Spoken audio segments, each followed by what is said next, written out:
주전 444년경 바사 제국에 아닥사스다 왕의 술관원이었던 느헤미야가 있었습니다. 술관원은 요즘의 말로 표현하면 비서실장 정도의 위치입니다. 느헤미야는 자신의 조국의 상황이 어렵다는 소식을 듣게 되었습니다. 당시 유대는 바벨론 포로에서 해방되어 예루살렘으로 1차, 2차 귀환이 이루어지게 되고 예루살렘 성전을 제거하면서 조국의 회복을 도모해가고 있었습니다. 그런데 안타까운 것은 성벽이 여전히 회파되어 있었다는 거죠. 이 고대 세계에서 성이라고 하는 것은 백성들의 삶의 안전과 그리고 번영을 보장하는 매우 중요한 보호책이었던 것입니다.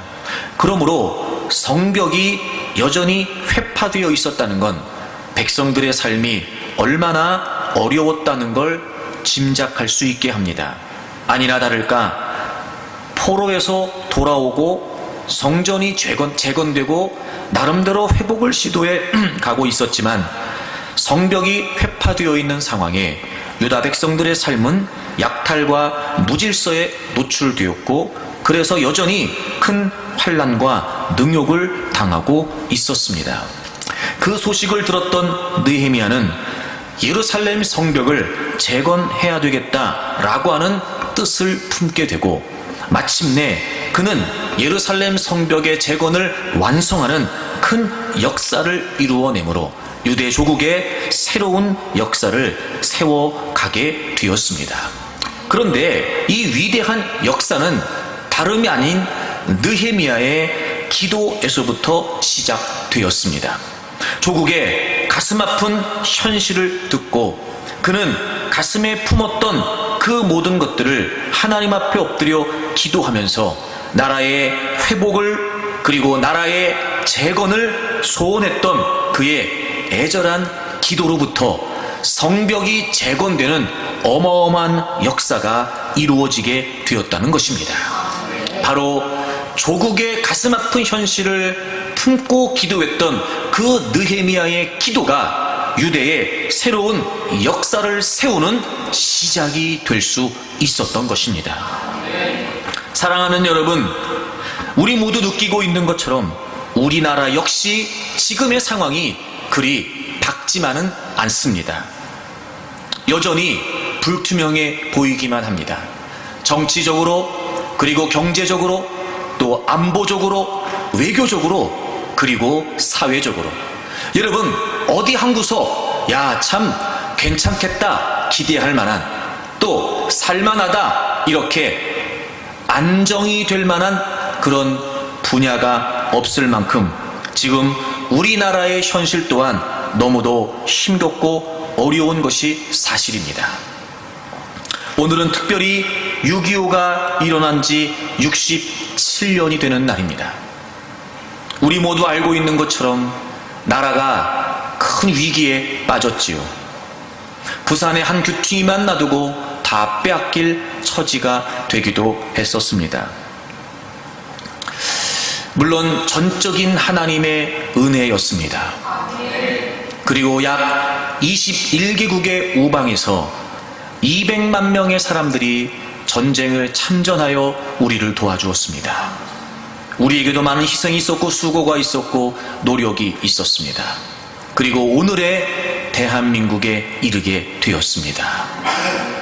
여러분, 과거의 역사의 모습 앞에 지금 우리가 이런 엄청난 은혜를 누리고 있다는 걸 우리는 성찬할 수 있어야 됩니다. 지금의 우리의 모습이 지금의 우리의 이렇게 번영되고 발전된 여러분 많은 나라에서 부러워할 만한 이런 우리나라의 상황은 거저 주어진 것이 아니었단 말입니다. 하나님이 베푸신 은혜가 있었고 그리고 여러분 한 나라를 귀하게 여겼던 정말 고귀한 희생들이 있었으며 어떻게든지 살아보겠다고 하는 우리의 선배들의 수고와 노력이 있었기에 오늘 우리나라가 여기까지 올 수 있었다고 생각이 되어집니다. 감사한 일입니다. 그리고 놀라운 은혜입니다. 그럼에도 불구하고 우리는 지금 우리나라가 새로운 회복과 그리고 새로운 역사를 써내려가야 된다는 사실을 부정할 수는 없습니다. 그렇습니다, 여러분. 저는 그렇게 생각합니다. 지금 이 우리나라의 모든 상황들을 돌파해가고 회복하며 새로운 역사를 이루어갈 수 있는 것은 서로 간의 잘잘못을 따진다든지 또는 여러분 비난하고 비판해서 될 일은 아니라고 생각이 되어집니다. 느헤미야가 그랬던 것처럼 가슴 아픈 현실을 끌어안고 하나님, 우리를 좀 도와주십시오. 하나님, 우리를 좀 일으켜 세워 주십시오. 느헤미야 한 사람의 기도로부터 시작되어 예루살렘 성벽이 재건되는 어마어마한 위대한 역사가 이루어진 것처럼 여러분, 사람들은 모를 수 있으나 그 누구도 이해해주거나 인정해주지 않을 수 있으나 그럼에도 지금의 우리나라의 어려운 현실을 가슴에 품고 하나님께 엎드려 기도하는 그 기도자들이 저는 진정으로 나라의 회복을 이루어갈 수 있는 사람이라고 믿습니다. 왜냐하면 기도는 한 나라의 역사를 세워갈 수 있는 능력이 되기 때문에 그렇습니다. 사랑하는 여러분, 오늘 우리가 이 시점에서 우리의 기도를 통해 우리나라의 새로운 역사를 세워갈 수 있기를 바랍니다. 답답하다, 힘들다, 이건 이렇다 저렇다, 그저 여러분 그렇게 원망과 불평과 비판만을 쏟아낼 것이 아니라 여러분 그 모든 상황들을 끌어안고 하나님, 우리를 좀 도와주십시오. 세워주십시오. 회복시켜 주십시오. 그런 애절한 기도가 하나님께 상달되어 저는 우리나라에도 유대나라의 회복과 같은 놀라운 역사들이 세워질 것을 기대합니다. 여러분, 그렇다면 기도로 역사를 세워간다는 게 어떤 의미일까요? 느헤미야의 기도는 어떤 기도였기에 한 나라의 역사를 새롭게 세워갈 수 있었을까요? 오늘 우리가 함께 이 말씀을 통해 느헤미야의 기도를 배우고 또 우리가 오늘 이 시간 나라와 민족을 가슴에 품고 기도하는 가운데 우리나라의 새로운 역사가 오늘 이 자리에서부터 시작될 수 있기를 바랍니다. 첫 번째, 기도로 역사를 세운다는 건 무슨 의미냐면 역사에 대한 열린 의식을 가지고 있어야 됩니다. 여러분, 오늘 본문을 보게 되면 2절 말씀에 보시게 되면 내 형제들 가운데 하나인 하나니가 두어 사람과 함께 유다에서 내게 이르렀기로, 유다 나라에 갔던 사람들이 다시 바사 제국으로 돌아오게 됐고 느헤미야가 그들을 만나게 됐습니다. 그래서 여러분, 내가 그 사로잡힘을 면하고 남아있는 유대와 예루살렘 사람들의 형편을 물었다, 이렇게 되어 있습니다.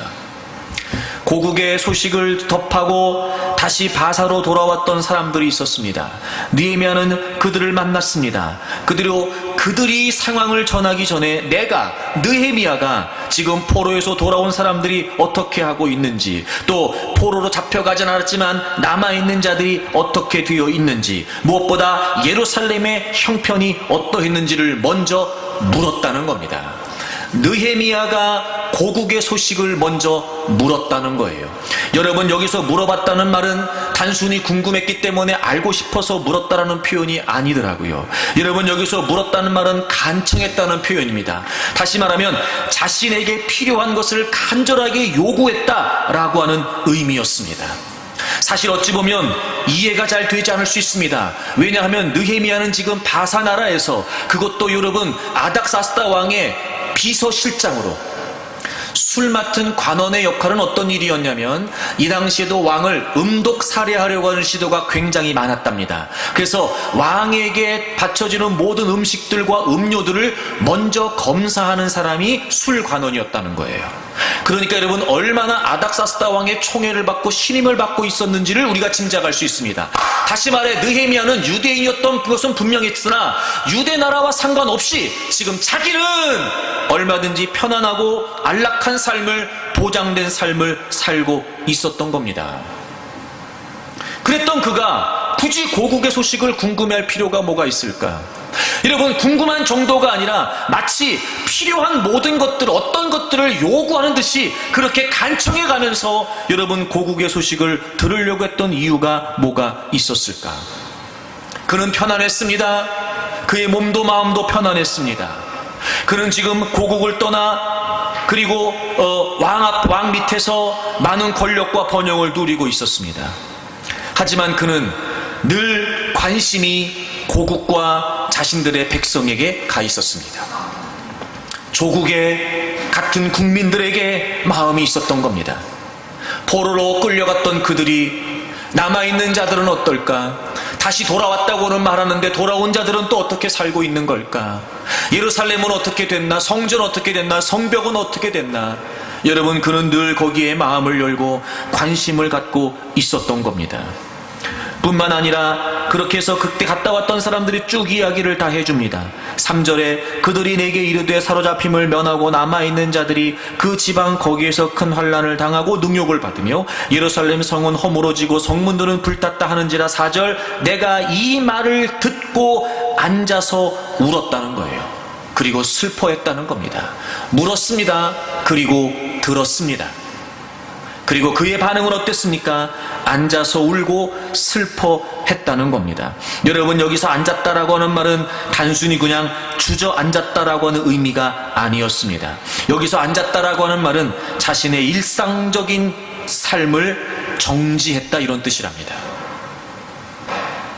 얼마나 조국의 소식이, 얼마나 같은 동족의 소식이 궁금하고 안타까웠던지 그가 먼저 물었습니다.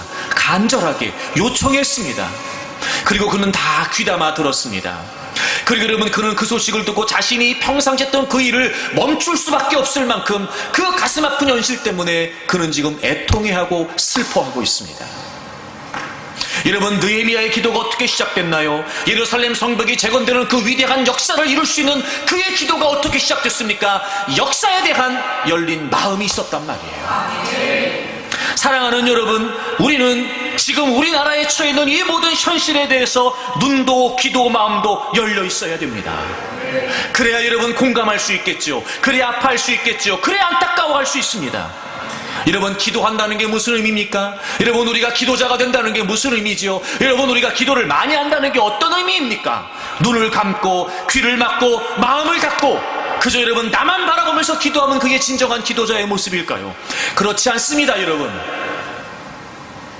어쩌면 지금 우리는 하나님을 믿는다고 말하고 하나님의 백성이라고 말하고 기도한다고 말하지만 여전히 우리는 세상을 향해 눈을 막고 귀를 닫고 마음을 닫고 있는 건 아닐까? 어떤 일이 내 주변에서 벌어지고 있는가? 어떤 가슴 아픈 일이, 어떤 비참한 일이, 어떤 슬픈 일이 벌어지고 있는가? 도무지 관심은 없는 겁니다. 역사를 향한 열린 의식이 없습니다. 열린 마음이 없습니다. 그러니 아무리 기도한다고 소리를 쳐도 자기중심적인 기복적인 기도의 한계를 벗어나지 못하는 겁니다. 자신에 관해서는 기도합니다. 가족에 관해서는, 자녀들에 관해서는, 자신의 사업을 위해서는 기도합니다. 하지만 옆을 돌아보지 못합니다. 이웃에게도 관심이 없습니다. 아니, 여러분, 같이 신앙생활하는 같은 교우들끼리도 관심이 없습니다. 나라에도 관심이 없습니다. 그러니 여러분, 모든 민족과 열방은 도무지 여러분 생각조차 없습니다. 그리고 맨날 우리끼리 모여 자기만을 위해 기도하는 자기중심적인 이기적인 기복적인 한계의 기도를 벗어나지 못합니다. 세상을 향한, 역사를 향한, 나라를 향한 열린 마음이 우리에게 없었던 겁니다. 하지만 느헤미야는 그러지 않았습니다. 그는 늘 열린 의식을 갖고 있었습니다. 느헤미야 한 사람만 생각하면 관심 가질 이유가 없었습니다. 그는 충분했습니다. 보장되어 있었습니다. 아쉬운 게 없었습니다. 하지만 그는 늘 조국에 관심을 갖고 있었습니다. 그리고 같은 동족들에게 그는 늘 마음을 갖고 있었습니다. 고국에 다녀왔다는 사람들의 이야기를 듣고 그가 먼저 묻습니다. 그리고 듣습니다. 그렇게 역사에 대한 열린 의식이 있는 사람, 바로 그런 기도가 역사를 세워가는 기도일 수 있습니다. 궁금했어요, 여러분. 어떻게 이렇게 이기적인 시각을 탈피할 수 있었을까? 우리가 충분히 여러분 지금 느헤미야 상황을 알고 있기 때문에 이 부분에 있어서 이해가 되지 않습니다. 자기는 사는데 아무 지장이 없었습니다. 근데 어떻게 이런 자기중심적인 시각을 벗어나 조국에 대한 역사에 대한 열린 의식을 가질 수 있었을까? 제가 본문을 통해 찾았던 비결은 이거였습니다. 바로 그는 역사를 주관하시는 하나님에게 먼저 열려 있었습니다. 그가 하나님께 기도하면서 제일 먼저 이렇게 기도를 합니다. 여러분 5절을 보세요. 이르되 하늘의 하나님 여호와 크고 두려우신 하나님이요. 여러분, 지금 느헤미야는 무엇보다 역사의 주인 되신 하나님이 어떤 분이신지를 분명히 인식하고 있었습니다. 그리고 역사를 주관하시는 그 하나님 앞에서 자기가 지금 하나님의 백성으로 존재한다라고 하는 통전적인 시각이 그에게 있었던 겁니다. 단순히 이기적인 나는 지금 여기서 편안하니까 보장됐으니까 이렇게 자기중심적인 시각으로 봤던 것이 아니라 이 모든 역사를 주관하시는 하나님, 그분을 먼저 바라보고 그분이 어떤 분인지를 인정하고 그리고 그분의 의식으로 그분의 역사 가운데 내가 존재하고 있다는, 역사의 주인 되신 하나님 앞에 지금 내가 하나님의 백성으로 존재하고 있다는 의식이 있었단 말이에요. 세상을 향해 열린 마음 이전에 그는 그 모든 역사를 주관해 가시는 하나님을 향한 열린 의식이 있었던 것입니다. 그리고 그 하나님 앞에 내가 지금 모든 역사를 주관하시는 그 하나님 앞에 내가 하나님의 백성으로 존재한다는 의식이 그에게 있었던 겁니다. 여러분, 짧은 구절 하늘의 하나님 여호와 크고 두려우신 하나님, 여러분 이 부분에 이 느헤미야의 고백 가운데 모든 역사를 주관하시고 다스리시는 하나님이시라고 하는 분명한 고백이 담겨 있었던 겁니다. 특별히 하나님을 뭐라고 언급하고 있습니까? 하늘의 하나님이라고 언급하고 있습니다. 여러분이 하늘이라고 하는 고백은 무한히 크고 위대하신 하나님을 의미한다고 합니다. 절대적인 주권적인 능력을 상징하는 거였습니다. 그래서 하늘의 하나님 이렇게 표현했다는 거예요.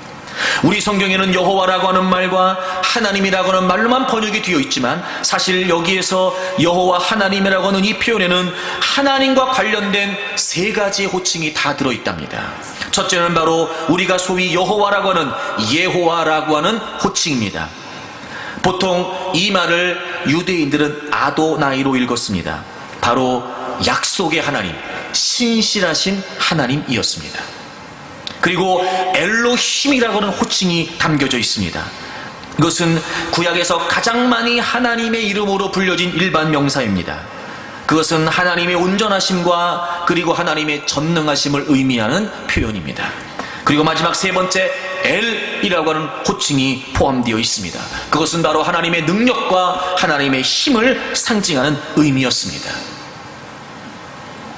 그리고 그분이 크신 하나님이시랍니다. 크신 하나님, 강력한 영향력과 절대적인 주권을 행사하시는 하나님, 바로 크신 하나님. 그분이 그에게는 두려움, 즉 경외의 대상인 존재이셨습니다. 여러분, 지금 느헤미야는 하나님에 관해 이렇게 고백합니다. 단순히 자신에게 국한된 하나님이 아닙니다. 단순히 자신의 시각으로, 자신의 욕망으로, 자신의 욕심으로, 자신의 어떤 그런 관점으로 바라본 하나님이 아니었습니다. 그는 하나님에게도 열린 마음이 있었습니다. 하나님을 있는 그대로 그는 지금 의식하고 깨닫고 있었습니다. 크고 두려우신 하늘의 하나님, 절대적인 주권과 능력을 행사하시는 하나님, 반드시 자신의 뜻대로 이루시는 신실하신 하나님, 무엇보다 온전하시고 전능하신 하나님, 그러니까 절대적인 주권을 가지고 모든 역사를 주관하시는 하나님이라고 하는 의식이 느헤미야에게 있었던 것입니다.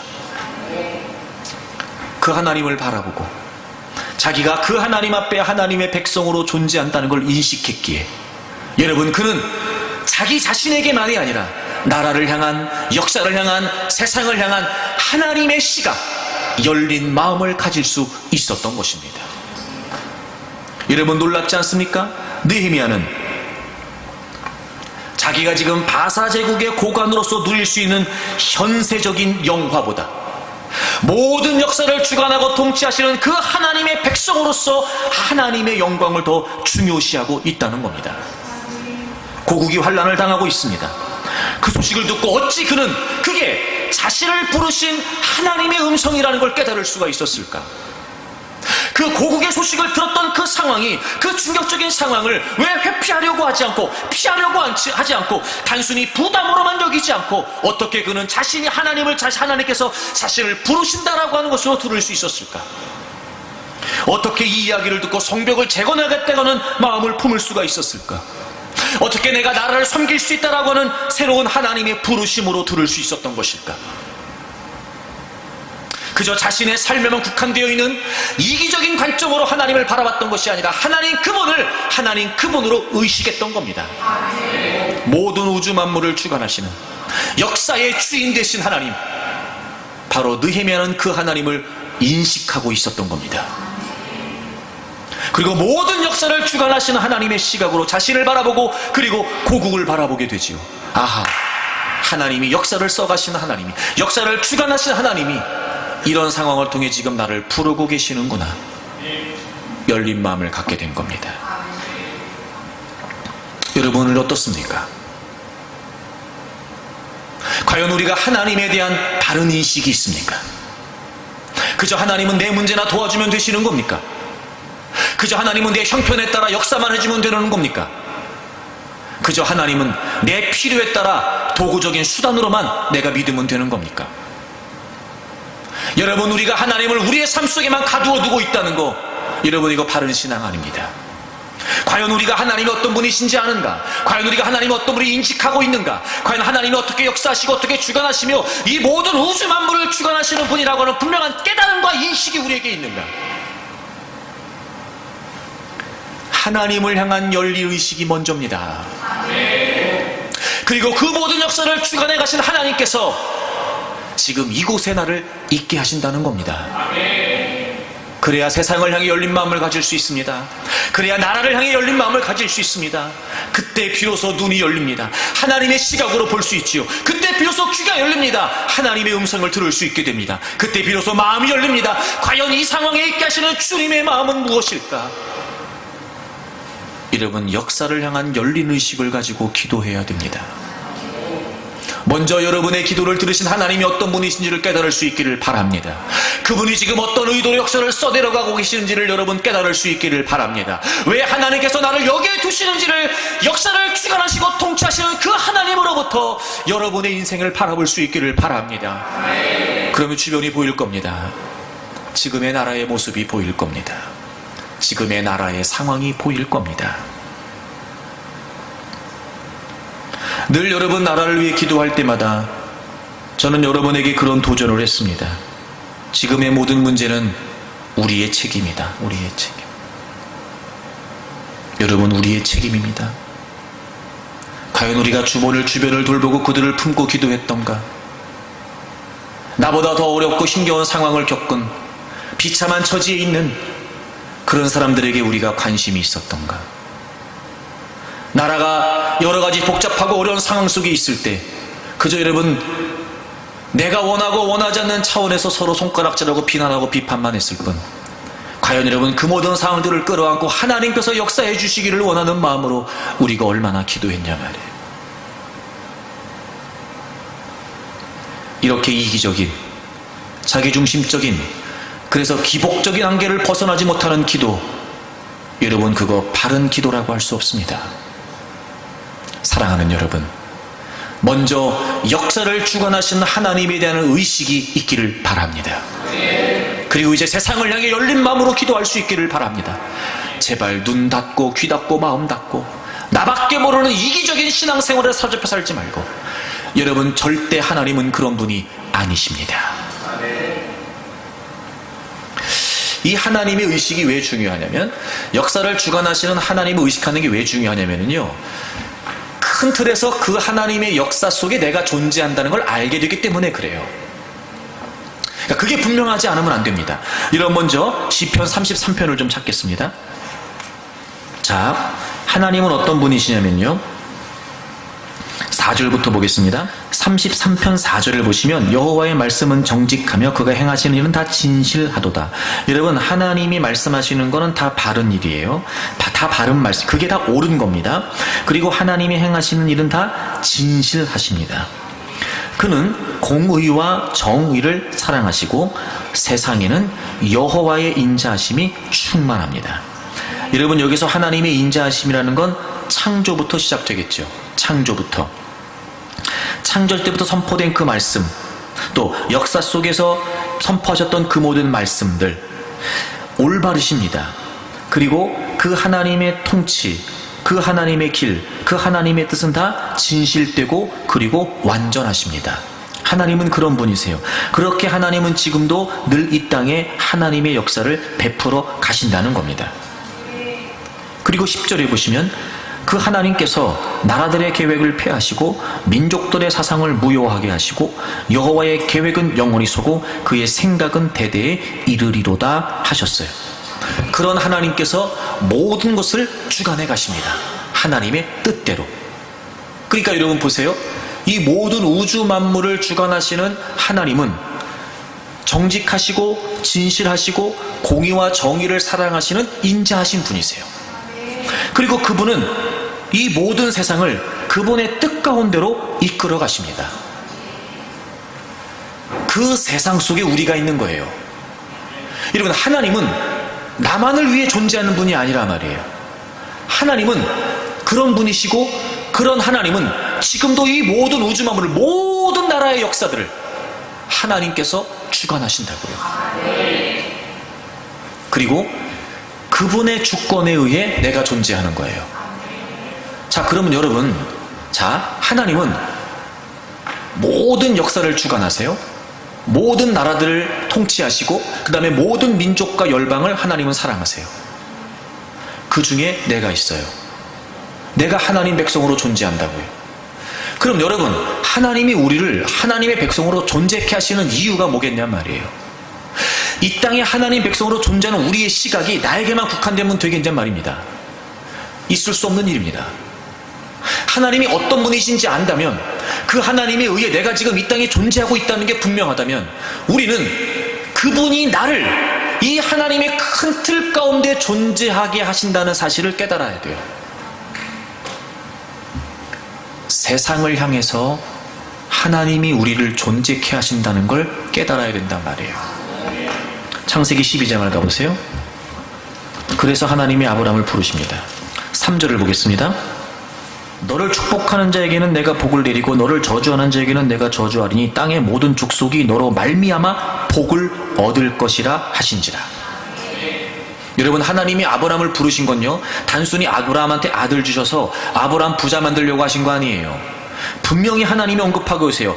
땅의 모든 족속이 너로 말미암아 복을 얻을 것이다. 수로 너로 말미암아. 그럼 여러분, 하나님이 아브라함을 부르셨어요. 그럼 아브라함은 자기를 봐야 돼요? 아니면 세상을 봐야 돼요? 세상을 봐야 돼요. 아브라함으로 말미암아 모든 민족이 복을 받을 거다. 하나님이 그렇게 아브라함을 부르셨단 말이에요. 다시 말해, 그를 복의 통로로 부르신 거예요. 그럼 아브라함은 어디를 향해야 돼요? 세상을 향해야 돼요. 그게 하나님이 아브라함을 부르신 이유라니까요. 아브라함 한 사람 잘 먹고 잘 살게 하려고 하나님 부르신 게 아니었어요, 여러분. 그리고 이 약속을 하나님께서 아브라함이 이삭을 번제로 드렸을 때 또 말씀하세요. 여러분, 22장 보세요. 22장. 자, 다 같이 읽어요. 22장 18절을 다 같이 읽겠습니다. 시작. 또 내 씨로 말미암아 천하 만민이 복을 받으리니 이는 내가 나의 말을 준행하였음이니라 하셨다 하니라. 아멘. 또 내 씨로 말미암아 천하 만민이 복을 받는데요. 그럼 여러분, 하나님이 아브라함에게 자손을 주신 이유가 뭐예요? 혼자 여러분 자손 낳고 잘 먹고 잘 살라고요? 아니요. 그 자손들조차 하나님은 그들을 통해 천하 만민이 복을 받게 하신다고요. 그러니까 늘 아브라함의 시각은 역사를 주관하시는 하나님의 큰 틀 안에서 늘 아브라함은 세상을 향해 있어야 됐단 말이에요. 세상을 향해. 그럼 여러분, 하나님께서 아브라함만 그렇게 부르신 걸까? 아니요. 우리도 그렇게 부르셨어요. 우리도. 이런 베드로전서를 가보세요. 베드로전서 2장을 보겠습니다. 9절에 보시면, 베드로전서 2장 9절에 보시면, 그러나 너희는 택하신 족속이요 왕같은 제사장들이요 거룩한 나라요 그의 소유가 된 백성이니 이는 너희를 어두운 데서 불러내어 그의 기이한 빛에 들어가게 하신 이의 아름다운 덕을 선포하게 하려 하심이라. 10절 보세요. 전에는 백성이 아니더니 이제는 하나님의 백성이요 전에는 긍휼을 얻지 못하였더니 이제는 긍휼을 얻은 자니라. 여러분, 구원을 말하는 거지요. 예수 그리스도를 통해 우리가 구원받아서 하나님 백성 됐어요. 왜 하나님 백성 삼으셨냐면 택하신 족속이 되게 하셨어요. 맞아요. 거룩한 나라가 되게 하셨어요. 맞아요. 이제 우리는 하나님의 보배로운 소유가 된 백성이 됐어요. 맞아요. 그것만 있는 게 아니에요. 왕같은 제사장이라고요. 여러분, 여기서 제사장이라는 말은 제사장직을 말해요. 첫째, 제사장직이라는 건 우리에게 무슨 의미를 갖지요? 예수 그리스도 이름으로 모두가 하나님께 나아가 예배할 수 있다는 거죠. 원래 제사장들이 그렇게 했죠, 여러분. 그러니까 우리가 왕같은 제사장이 됐다는 건 무슨 말이냐면 예수 그리스도의 공로를 힘입어 이제 우리가 다 하나님 앞에 나아가 하나님 앞에 예배할 수 있는 자가 됐다는 거예요. 또 하나, 제사장직이라는 게 무슨 의미예요? 여러분, 구약시대의 제사장직은 하나님과 이스라엘 백성들 사이의 중재자의 역할이었어요. 이스라엘 백성들을 대표하여 하나님께 나아갔단 말이에요. 여러분, 제사장이라는 게 무슨 말일까요? 우리는 이제 하나님의 백성으로서 아직 하나님 백성이 되지 않은 그들과 하나님 사이에 중재자 역할을 하는 거란 말이에요. 그래서 그 뒤에 너희를 어두운 데서 불러내어 그의 기이한 빛에 하게 하신 아리의 아름다운 덕을 뭐 한다고요? 선포하게 하라고. 그럼 어디서 선포하는 거예요? 어디서 선포하는 거예요? 아직 하나님 백성이 되지 않은 우리는 하나님 백성이요 제사장직을 맡은 자가 되었단 말이에요. 그래서 하나님이 원하시는 그 하나님이 아름다운 덕, 구원, 복음, 그 예수 그리스도를 세상에 선포하도록. 그럼 우리는 어디를 향해 있어야 돼요? 세상을 향해 있어야 돼요, 여러분. 그러니 우리가 선포할 곳은 거기에요. 그러니 우리는 늘 세상을 향해 열린 의식을 가지고 있어야 됩니다. 열린 마음을 역사에 대한, 현실에 대한, 나라에 대한, 그리고 같은 동족에 대한, 또 모든 민족과 열방에 대한 열린 의식. 왜요? 우리가 그들에게 하나님의 아름다운 덕을 선포하도록 부르신 거니까요. 근데 우리에게 이런 의식이 없는 겁니다. 여러분, 요한복음 17장을 가보실까요? 2절을 보십시오. 2절. 요한복음 17장 2절을 보세요. 아버지께서 아들에게 주신 모든 사람에게 영생을 주게 하시려고 만민을 다스리는 권세를 아들에게 주셨음이로다. 하나님께서 이 모든 사람, 이런 모든 사람에게 영생을 주게 하시려고 만민을 다스리는 권세를 예수님께 주셨어요. 영생은 뭐냐면 곧 유일하신 참 하나님과 그가 보내신 자 예수 그리스도를 아는 것이에요. 그러니까 모든 사람이 예수 그리스도를 알게 되는 거죠. 모든 사람이 예수 그리스도를 믿게 되는 거예요. 그게 영생이에요. 모든 사람이. 4절입니다. 아버지께서 내게 하라고 주신 일을 내가 이루어 아버지를 이 세상에서 영화롭게 하였사오니. 이르지 예수님은 하나님께서 하라고 주신 일을 다 이루어서 이 세상에서 하나님을 영화롭게 하셨어요. 여러분, 예수님도 이 땅에 오셔서 세상을 향하셨어요. 세상을. 왜요? 하나님이 보내신 이유가 세상에 있는 모든 사람들이 영생을 얻기를 원하시는 거였거든요. 그래서 예수님이 고백하시죠. 내가 이 세상에서 아버지의 뜻을 이루어 아버지를 영화롭게 했습니다. 여러분, 예수님도 어디를 향해 계셨어요? 세상을 향해 계셨어요. 세상을. 그리고 나서 그 예수 그리스도를 믿는 사람들, 6절을 보십시오. 6절. 세상 중에서 내게 주신 사람들에게, 그러니까 세상에 있는데 먼저 믿은 사람들에게 내가 아버지의 이름을 나타내었나니 그들은 아버지의 것이었는데 내게 주셨으며 그들은 아버지의 말씀을 지키었나이다. 먼저 믿은 사람들이 있다는 거죠. 지금 예수님이 그들을 언급하고 계십니다. 그리고 9절을 보세요. 9절. 내가 그들을 위하여 비옵나니. 여기서 그들은 바로 6절에 언급된 세상 중에서 내게 먼저 주신 자들, 즉 예수 그리스도를 먼저 믿는, 아직 믿지 않는 사람들이 존재할 것이지만 먼저 믿는 사람들이 있단 말이에요. 바로 그 먼저 믿는 그들을 위해 예수님이 지금 기도하고 계시는 거예요. 이런 뭐라고 기도하셨냐면 11절을 보실까요? 나는 세상에 더 있지 아니하오나 그들은 세상에 있사옵고. 우리가 어디에 있는 겁니까? 세상에 있는 거예요. 우린 여러분 세상에 존재하는 거란 말이에요. 세상에. 15절 보십시오. 내가 비옵는 것은 그들은 세상에서 데려가시기를 위함이 아니요. 여러분, 우리 세상에서 데려가진 않으신답니다. 그게 무슨 말이에요? 세상에 있다, 세상에서 데려가지 않는다. 여러분, 우리가 존재하는 세상에 존재한다라고 하는 의식을 분명히 말씀하시는 거예요. 여러분, 우린 세상을 위해 존재한단 말이에요. 세상을 위해 존재한단 말이에요.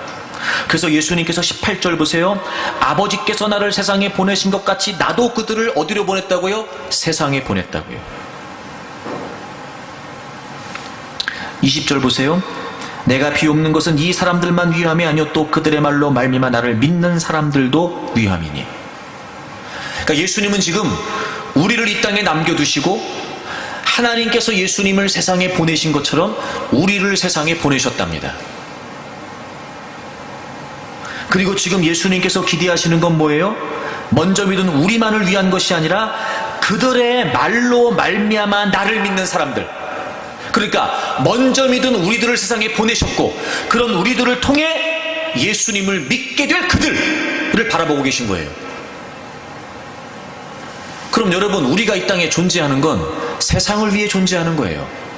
아직도 믿지 않는 그들을 위해 존재하는 거예요. 당연히 우리는 세상에 열려 있어야 돼요. 근데 닫고 살아요. 닫고 기도해요. 관심도 없어요. 관심을 가지려고도 하지 않아요. 그저 나만 편안하면 돼요. 나만 보장되면 돼요. 우린 그렇게 나라고 하는 틀 속에 가두어 놓고 하나님을 믿어요. 여러분, 하나님이 우리를 그렇게 존재하시는 게 아니에요. 그러므로 하나님을 바르게 깨달은 사람이라면, 하나님에 대한 바른 의식이 있는 사람이라면 세상을 향해서도 열려 있어요.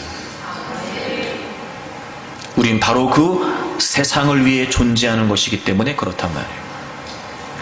사랑하는 여러분, 저는 여러분들이 역사에 대한, 세상에 대한 열린 의식을 갖기를 바랍니다. 이기적이었던, 자기중심적이었던, 그래서 기복주의적인 한계를 벗어나지 못했던 여러분의 그 모든 그릇된 가치관들과 사고와 삶의 이유들을 저는 여러분들이 다 깨뜨려 버리기를 바랍니다. 하나님을 바르게 보세요. 하나님이 어떤 분이신지, 그리고 이 모든 역사를 주관하신 하나님 앞에서 내가 그분을 위해 세상을 향해 하나님의 백성으로 존재한다는 의식을 잊지 마십시오. 두 번째, 여러분, 역사를 세워가는 기도는 어떤 기도냐면, 다시 본문으로 돌아오겠습니다. 그리고 느헤미야가 이제 가슴 아픈 조국의 현실을 끌어안고 기도를 시작하죠. 6절입니다. 느헤미야 1장 6절 보세요. 이제 종이 주의 종들인 이스라엘 자손을 위하여 주야로 기도하며, 이제 이스라엘 자손을 위해 기도합니다. 이렇게 기도합니다. 우리 이스라엘 자손이 주께 범죄한 죄들을 자복합니다.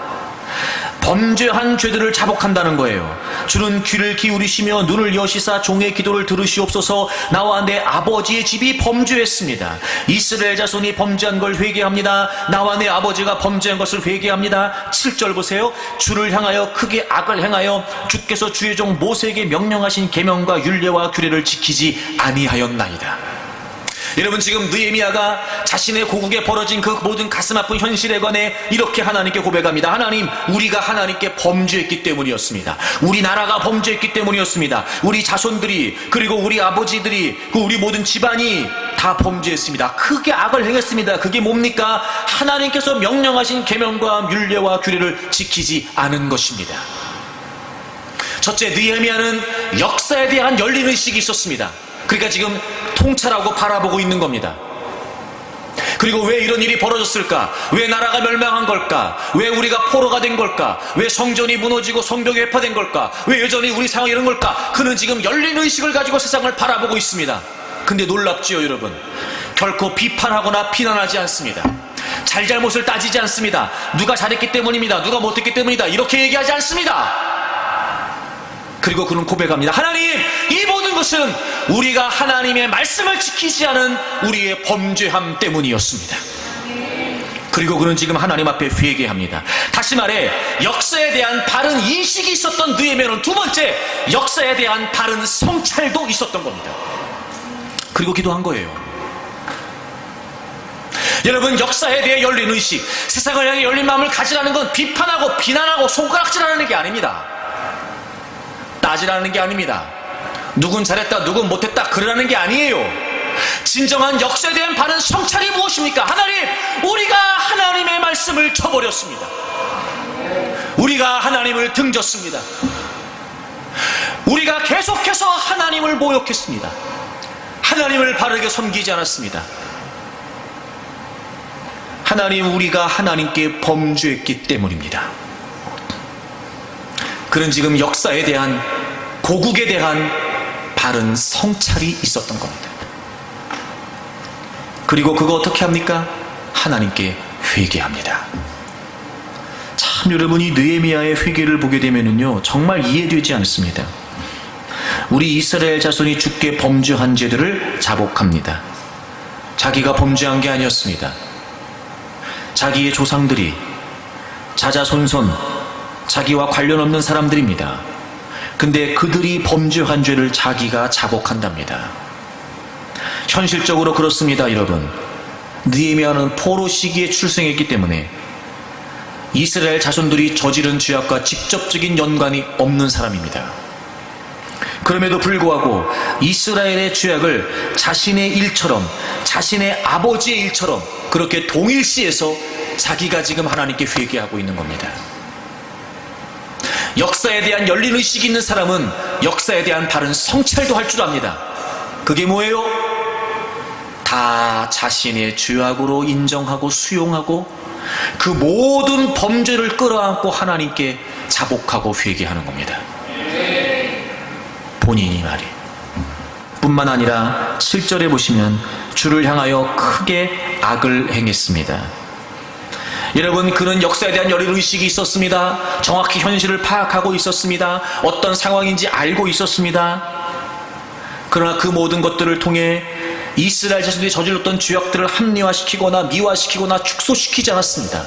있는 그대로 하나님, 이 모든 일들을 우리가 하나님께 크게, 정말 진실로 하나님께 악을 행했기 때문이었습니다.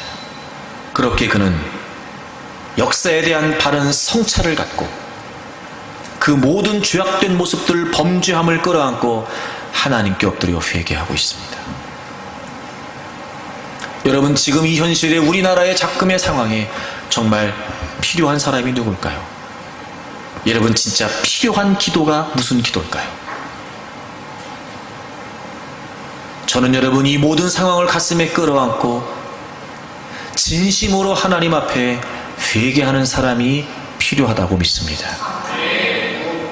과연 이 상황에 얼마나 많은 사람들이 지금 이 시대에 벌어지고 있는 이 악한, 어려운, 힘겨운, 복잡한 모든 상황들을 하나님, 내가 하나님께, 우리가 하나님께 잘못했기 때문입니다 라고 끌어안고 회개하는 사람이 얼마나 될까요?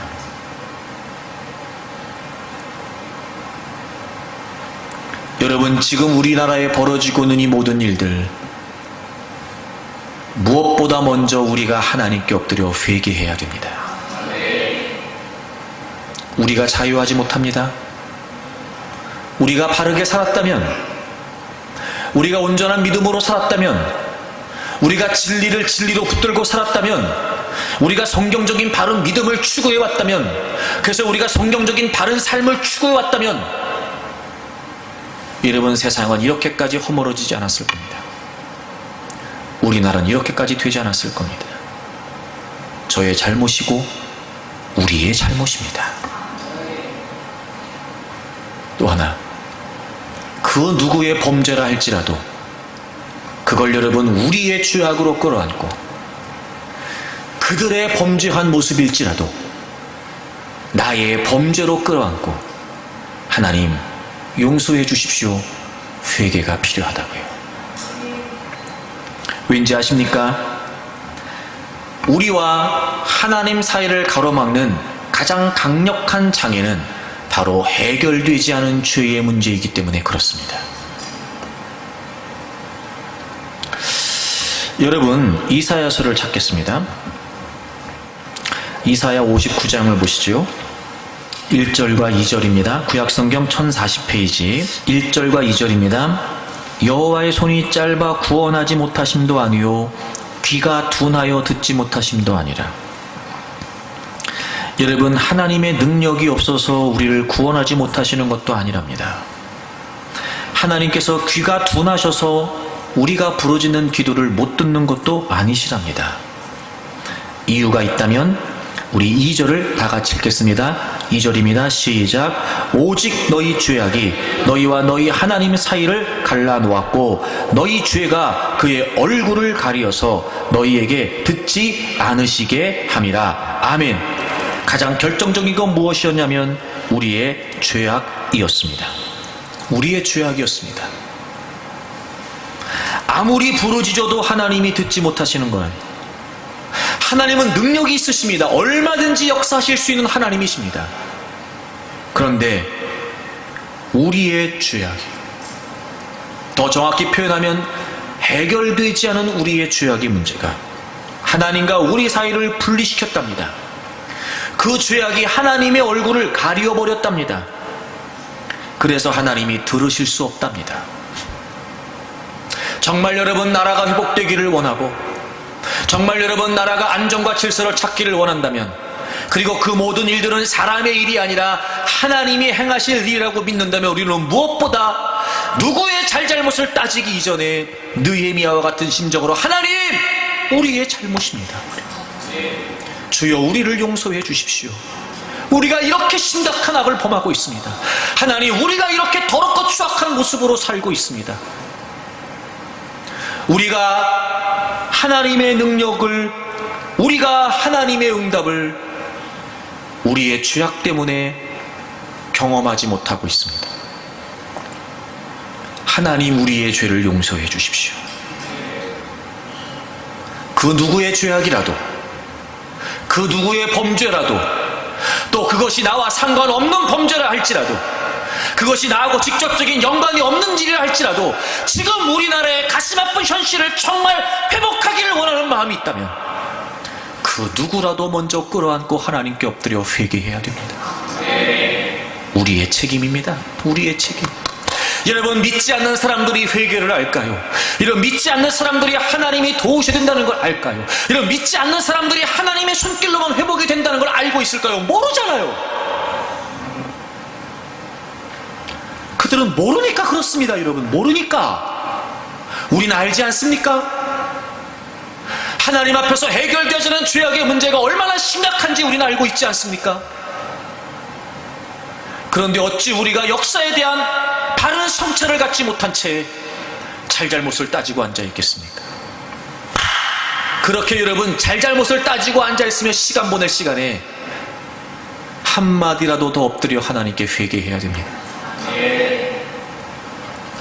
그럼에도 불구하고 놀라운 건 여러분 이사야 57장을 찾으세요. 57장 15절을 보겠습니다. 15절. 이사야 57장 15절을 보겠습니다. 우리 다 같이 읽을까요? 시작. 지극히 존귀하며 영원히 거하시며 거룩하다 이름하는 이가 이와 같이 말씀하시되 내가 높고 거룩한 곳에 있으며 또한 통회하고 마음이 겸손한 자와 함께 있나니 이는 겸손한 자의 영을 소생시키며 통회하는 자의 마음을 소생시키려 함이라. 아멘. 여러분, 전반절과 후반절이 너무도 분명하게 대조되고 있습니다. 분명하게 대조되고 있습니다. 하나님은 지극히 존귀하십니다. 아주 높은 곳에 계신 분이십니다. 높고 거룩하신 분이십니다. 하지만 여러분, 그분은 우리와 언제든지 함께 하실 수 있습니다. 그분은 언제든지 우리와 동행하시는 분이십니다. 어떨 때요? 통회하고 마음이 겸손한 자와 하나님은 함께 하신답니다. 지극히 높으신 하나님이시지만 늘 회개하는 마음, 애통하는 마음, 겸허히 하나님께 엎드려 통회하는 마음을 가지고 있는 자들, 그들과 하나님은 함께 하신답니다. 뿐만 아니라 그렇게 하셔서 겸손한 자들의 영을 소생시키신답니다. 회복시키신답니다. 그리고 그렇게 통회하는 자들의 마음을 소생시키신답니다. 여러분, 회복이 어디로부터 시작됩니까? 통회하는 마음부터 시작되는 겁니다. 여러분, 다시 세워지는 것이 어떻게 시작되는 것입니까? 회개하는 마음에서부터 시작되는 것입니다. 하나님의 손길이 필요하다면, 진정으로 하나님의 역사가 필요하다는 걸 우리가 깨닫고 있다면, 지금까지 우리의 의지와 고집되어 죄악된 자아가 철저히 깨어진 바로 그 통회하는 자리, 영적으로 깨어져 거룩하신 하나님 앞에 우리의 그릇된 모습들을 살피고 통회하고 자복하고 애통하게 하나님의 이름을 부르는 그 자리, 바로 그 자리가 소생하는 자리가 되고 그 자리가 회복하는 자리가 됩니다. 왜냐하면 하나님께서 함께 하시기 때문에 그렇습니다. 저는 지금 우리에게 이런 기도가 필요하다고 믿습니다. 지금 우리에게 이런 마음이 필요하다고 믿습니다. 불안한 마음도 없지 않아 있습니다. 두려운 마음도 없지 않아 있습니다. 그 어느 때보다 전쟁의 위기가 고조되고 있습니다. 여러 가지 면에서 우리나라가 불안하기 짝이 없습니다. 도무지 안정의 나라는 찾아볼 수가 없습니다. 오히려 점점 더 질서도 없어지는 것 같습니다. 법치도 무너지는 것 같습니다. 과연 내가 어떻게 살아갈까? 어떻게 이 나라에 희망이 있을까? 점점 더 불안해집니다. 하지만 여러분, 하나님이 함께 하시면 괜찮습니다. 이 모든 일은 우리가 하나님의 말씀을 떠났기 때문입니다. 이 모든 일은 우리가 하나님을 등졌기 때문입니다. 하나님을 모르는 그들이 아니라 우리가 말입니다. 그러므로 이제 우리가 해야 될 일은 이 모든 일을 가슴에 끌어안고 하나님께 회개하는 일입니다. 느헤미야처럼 하나님, 우리가 범죄했기 때문입니다. 하나님, 제가 범죄했기 때문입니다. 하나님, 우리 민족의, 우리 국민들의, 우리 조국의 이 모든 가슴 아픈 현실의 일들은 우리가 하나님께 범죄했기 때문이었습니다. 하나님, 제가 통회합니다. 하나님, 제가 자복합니다. 하나님, 제가 회개합니다. 제발 하나님, 우리와 우리 나라와 함께 해주십시오. 진정한 회복은 바로 하나님께 돌아와 엎드려 회개하는 일이었습니다. 여러분, 느헤미야의 이 회개의 기도를 통해 하나님은 이스라엘을 회복하시며 성벽을 재건해 가셨죠. 그런데 여러분, 이뿐만이 아니었습니다. 그보다 앞서 2차 이스라엘의 귀환을 주도했던 에스라 역시 진정한 이스라엘의 회복은 하나님께로 돌아와 하나님께 회개하는 일이라는 것을 누구보다 잘 알고 있었습니다. 70년 만에 바벨론의 포로에서 해방이 되지요. 1차 귀환을 했습니다. 그리고 2차 귀환까지 하게 되었습니다. 그때까지 에스라가 2차 귀환을 주도해서 돌아올 때까지 특별한 영적인 지도자들이 아직도 세워지지 않고 있었습니다.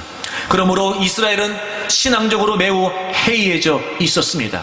물론 표면적으로 성전은 재건되어 있었습니다. 그들은 때가 되면 모이기도 했습니다. 형식적으로 예배를 드리기도 했습니다. 외관상으로 보기에는 유대민족이 회복된 것처럼 보였습니다. 아무런 문제가 없는 것처럼 보였습니다. 하지만 그들은 여전히 심각한 문제를 안고 있었습니다.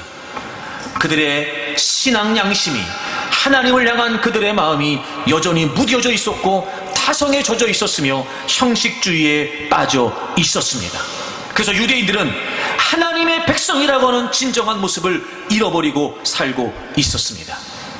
하나님은 에스라를 통해서 그 이스라엘 백성들에게 진정한 회복을 경험하게 하시기를 원하셨습니다. 에스라가 돌아왔습니다.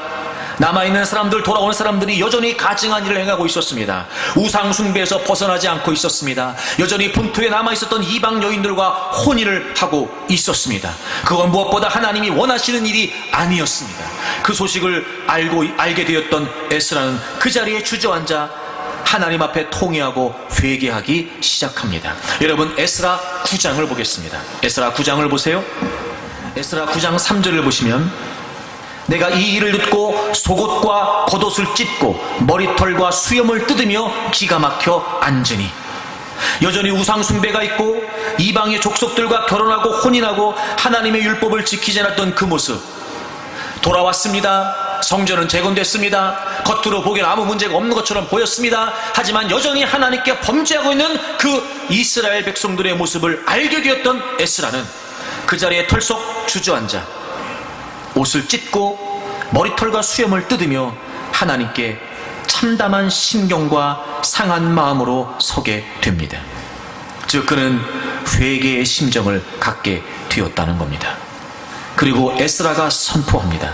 이에 이스라엘의 하나님의 말씀으로 말미암아 떠는 자가 사로잡혔던 이 사람들의 죄 때문에 다 내게로 모여오더라. 내가 저녁 제사 드릴 때까지 기가 막혀 앉았더니, 그리고 그가 하나님께 엎드려 회개하기 시작합니다. 5절 보십시오. 저녁 제사를 드릴 때에 내가 근심 중에 일어나서 속옷과 겉옷을 찢은 채 무릎을 꿇고 나의 하나님 여호와를 향하여 손을 들고, 그리고 먼저 에스라가 하나님 앞에 회개하기 시작합니다. 여러분, 그 역시 죄를 미화하거나 또는 죄를 합리화하지 않았습니다. 지금 벌어지고 있는 그들의 그 모습을 품고 그는 하나님께 엎드려 기도하기 시작합니다. 6절을 보십시오. 말하기를 나의 하나님이여 내가 부끄럽고 낯이 뜨거워서 감히 나의 하나님을 향하여 얼굴을 들지 못하오니 이는 우리 죄악이 많아 정수리에 넘치고 머리 끝까지 넘치고 우리 허물이 커서 하늘에 미침이니이다. 여전히 범죄하고 죄악을 범하고 있었던 자신의 동족의 모습을 끌어안고 하나님 우리의 죄악이 지금 이 정도입니다. 하나님 우리의 죄악 때문에 부끄러워 낯이 뜨거워 하나님 앞에 얼굴을 감히 들지 못하겠습니다. 그게 얼마나 하나님 앞에 심각한 범죄라고 하는 걸 알게 되었던지 머리를 넘어서 정수리를 넘쳐서 우리의 허물이 하늘까지 닿았답니다. 그런 심정으로 에스라가 하나님께 엎드려 회개하기 시작합니다. 그리고 그 에스라의 회개가 유대 공동체의 회개로 번지게 됩니다. 여러분 10장 1절을 보세요. 10장 1절 에스라 10장 1절입니다. 다 같이 읽겠습니다. 에스라가 하나님의 성전 앞에 엎드려 울며 기도하여 죄를 자복할 때에 많은 백성이 크게 통곡하며 이스라엘 중에서 백성의 남녀와 어린 아이의 큰 무리가 그 앞에 모인지라. 아멘. 에스라가 먼저 하나님의 성전 앞에 모여 울며 기도하기 시작합니다. 죄를 자복합니다. 회개합니다. 깨닫습니다. 그 기도를 들었던 에스라의 기도를 들었던 많은 사람들이 이제 깨닫기 시작합니다. 그리고 많은 백성들이 모여 크게 통곡하고 하나님 앞에 회개의 역사를 일으키게 됩니다. 여러분 지금 우리에게 필요한 게 이 모습이 아닐까요? 에스라가 그랬던 것처럼 느헤미야가 그랬던 것처럼 정말 여러분 역사를 세워가기 위한 한 나라의 새로운 역사를 이루어가기 위한 사람들이 가져야 될 태도는 바로 하나님 앞에서 자신들의 죄악을 회개하는 겁니다. 우리의 죄입니다. 저의 죄악입니다. 결코 미화시키거나 축소하지도 않습니다. 그리고 그 모든 것을 자신의 죄악인 양 끌어안습니다. 관련이 있다 없다의 문제가 아닙니다. 내가 저질렀다 저지르지 않았다의 문제가 아닙니다. 나는 상대적으로 그들보다 거룩하다 이런 문제가 아닙니다. 여러분 역사에 대한 열린 의식이 있어 하나님이 나를 이 땅에 존재케 하신 이유가 바로 세상을 향한 것이라고 하는 바른 의식이 우리에게 있다면 이제 우리는 역사에 대한 바른 성찰도 있어야 됩니다. 하나님 제가 잘못했습니다. 하나님 제가 잘못했습니다. 여러분 이렇게 우리에게서부터 시작된 이 진정한 회개의 역사가 번지고 모든 그리스도인들이 그리고 우리나라의 모든 국민들이 함께 정말 하나님 앞에서 회개의 부르짖음을 외칠 수 있는 그날이 된다면 하나님의 역사는 시작될 거라고 믿습니다. 에스라 한 사람을 통해 느헤미야 한 사람을 통해 그들의 진정한 회개의 기도를 통해 한 나라의 역사를 세워가셨던 하나님께서는 작금의 나라의 현실을 가슴에 끌어안고 누구의 잘잘못을 따지고 비판하고 비난하기 이전에 하나님 이 모든 일은 우리의 범죄함 때문입니다. 그렇게 세상을 향한 열린 마음 역사를 향한 바른 성찰을 가지고 하나님께 엎드리게 되면 바로 이곳이 우리나라의 회복이 시작되는 역사의 현장이 될 줄로 믿습니다. 오늘 특별히 여러분 6.25 기념일을 맞이해서 정말 여러분 지금까지 우리나라의 수많은 많은 역사 가운데 하나님이 행하셨던 은혜의 일들을 감사할 뿐만 아니라 그럼에도 불구하고 우리가 이런 감당하기 힘겨운 현실을 맞이할 수밖에 없었던 우리의 그릇된 죄악됨 그리고 이 나라의 모든 어려운 상황들을 가슴에 끌어안고 하나님 우리가 세상을 향하지 못했습니다. 하나님 우리가 그들을 돌보지 못했고 그들을 섬기지 못했습니다. 그리고 이 모든 일들은 우리의 죄악입니다. 우리의 범죄함 때문입니다. 그렇게 하나님의 회복의 손길을 구하는 마음으로 구할 수 있다면 반드시 하나님께서 우리나라에 회복의 역사를 베풀어 주실 줄로 믿습니다. 이 모든 일을 가슴에 끌어안고 역사를 세우기 위해 기도하는 여러분들을 통해 하나님께서는 우리 조국에 새로운 역사를 세워 주실 줄로 믿습니다.